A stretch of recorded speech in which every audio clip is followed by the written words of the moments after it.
How do we see the world we live in?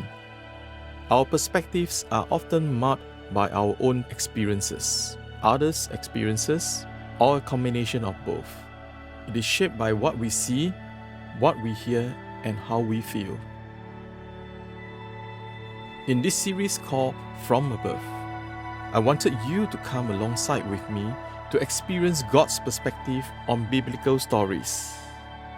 I wanted to take a different spin on how I can depict these accounts, such as Moses parting the Red Sea, Israel crossing the Jordan River, and so on from a top-down perspective. I chose to use oil on resin for this series, as I wanted to create the fluidity and flow in these pieces. I love working on resin as a medium.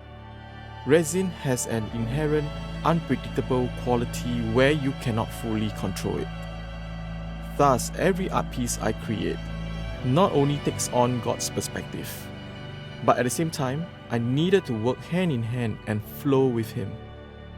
As resin flows, it creates an abstraction that allows God to speak to each one individually in every piece of this art.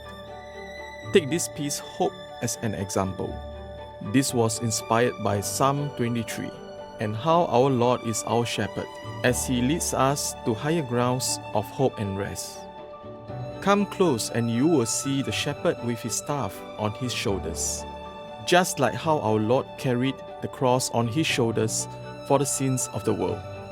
Subliminally, many have also told me that they see two hearts in this painting. Do you see it? This is what I love about resin art, as it allows the Lord to speak to you and to take on His perspective for every situation. There are 7 pieces in this series, and each piece is also available in a limited edition of only 20 prints on Chromolux metal print.